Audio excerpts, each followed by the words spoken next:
Mootummaan fayyadamummaa uummataa roga maraan dhugoomsuuf dameelee hundatti xiyyeeffannoo addaa kennuun hojjechaa jira. Hojiiwwan hojjetamaa jiraniin fayyadamummaan uummataa dhawataan mirkanaa'aa jira.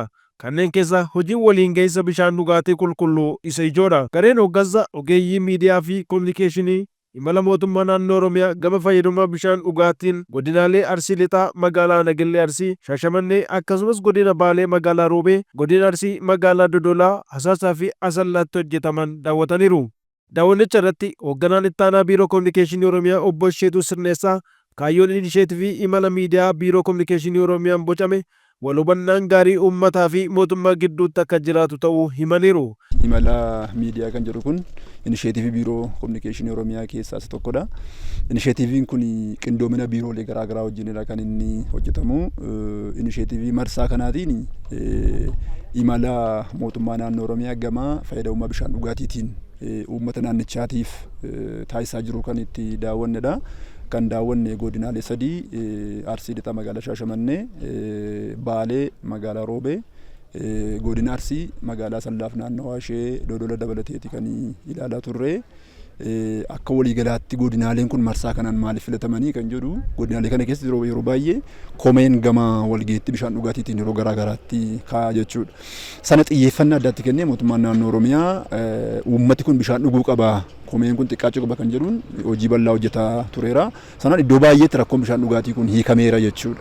Iddoo muraasaa kan akka magaalaa Roobeetti immoo komeen kun kan jiru ta'uu isaati. Komee kana furuuf immoo bara kana piroojeektiin guddaan xumuramu qophaa'eetu kan jiru sana ilaaluudha jechuudha. Ilaaluu qofa otoo hin taane hooggansii fi ogeessi miidiyaa yeroo garaagaraatti bakkuma tokko taa'ee odeeffannoo fudhateetu kan inni hojjetu. Amma garuu dhugaa lafa jiru mootummaan naannoo Oromiyaa fayyadamuu uummataa gama hawaasa dinagdeen jiru mirkaneessuuf maal hojjetaa jira kan jedhu bakka sanatti argamee ijaan ilaalee edda galee boodamoo mana isaatti akkaataa filannoo isaatti miidiyaa qabuun uummata kanatti dhugaa ba'ee wal hubannaan gaariin mootummaa fi uummata gidduutti akka jiraatuuf. Kanaanis hojiin miidiyaa fi kominikeeshinii hojjetamaa jiruun wal hubannaan gaarii uummataa fi mootummaa gidduutti uumamaa jiraachuu ibsaniiru. Imala keenya kanaan akka waliigalaatti godinaalee sadan kanaaf magaalota amma maqaa kaase keessatti piroojeektoowwan hedduun kanaan hojjetaman qulqullinaan hojjetaman waan ta'eef tajaajila kennaa jiraachuu isaanii. Piroojeektiiwwan hojjetamaa jiran qulqullinaan hojjetamaa kan jiran ta'uu isaatii fi ariitiidhaan hojjetamanii kan bara kana eebbifaman baay'een jiraachuu isaanii. Isa biraan fedhiin uummataa ammallee piroojeektiif qabu misoomaaf qabu immoo bal'aa ta'uu isaa. Fedhiin uummatni piroojeektii isaa keessatti misooma isaa keessatti hirmaachuudhaaf ammallee qabu baay'ee olaanaa ta'uu isaati. Kanaaf akka waliigalaatti wal hubannaan gaariin mootummaa fi uummata gidduutti uumameera. Barii jijjiiramaas ijaarsi piroojeektoota ariitii qulqullinaa fi baay'inaan hojjetamee xumuramuun hawaasa fayyadamaa taasisaa jira. Piroojeektoonni naannoo keenya akka durii eegalamanii xumuramuuf waggaa 5 waggaa 6 baratti fudhatamite jechuudha haalli keessa jiru. Waggoota 5 as piroojeektii ijaaruu dhagaan bu'uuraa hin kaa'amu. In jalqabsiifama. Edda jalqabsiifamee booda daayirektii gara hojiitti galama jechuudha. So in xumurama in eebbifama. Maa inni citiin kana booda jiru kan jedhu citii gurguddaa lama jira. Tokko piroojeektoota kana abbummaadhaan kan hordofatu uummata. Piroojeektii kan uummataa goonee keessaa baaneera jechuudha. Bara kanas piroojeektoonni 14,000 ol tajaajila uummataaf banaa gochuuf qophii xumuraa jiraachuu dubbataniiru. Bara kana piroojeektoota gurguddoo 14,000 ol akka naannoo keenyatti eebbisiisuudhaaf qophiin xumuramee jira. So isaan keessaa bishaan dhugaatiin rakkoo bishaan dhugaatii piroojeektoonni bishaan dhugaatii danuudha jechuudha. Gama kan biraatiin piroojeektiin daandii riqaaleen garaagaraas gurguddaa jira.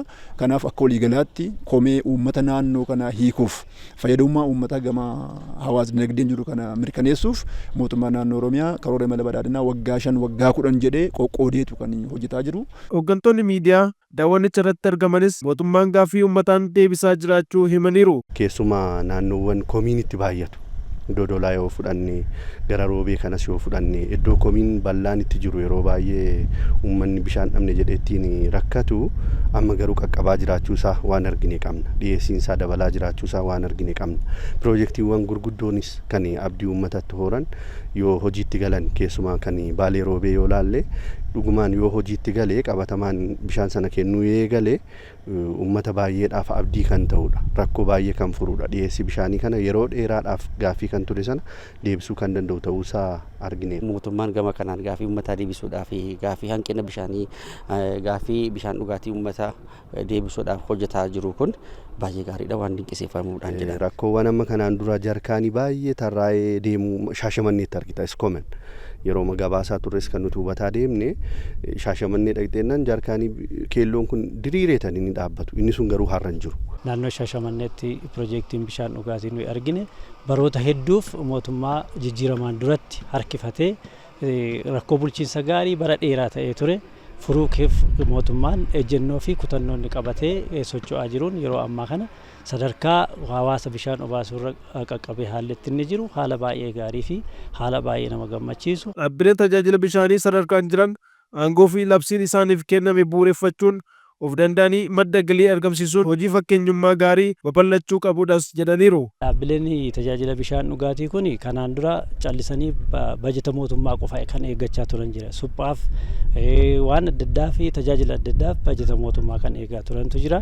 Yeroo ammaa naannoo Shaashamanneettis haa ta'u naannoo Dodolaatti waan argine dhaabbileen bishaanii kun dhaabbileen tajaajila bishaanii kun of danda'anii gara fuulduraatti even gara kaampaaniitti of guddisuuf illee galii adda addaa maddisiifachaa haalli isaan jiran waan guddaadha jechaadha. Keessumaa abbaa ta'anii hirmaannaa uummataa dabalatee uummanni keessatti hirmaatee kan kooti jedhee jalqabarra mootummaan hin dhiyeessee fi achi booda garuu an kootii jedhee akkataatti kunuunfatee deemu iddoo adda addaatti kana sochoosaati kan isaan jirani kun waanuma babal'achuu qabudha. Wantoonni hojjetaman kun godinaalee Oromiyaa biraa keessattis bakka biraattis sadarkaa naannoottis sadarkaa biyyaattis babal'atanii waan hojjetamuu qaban muuxannoon kun bakka biraas waliin gahuu qaban jedha.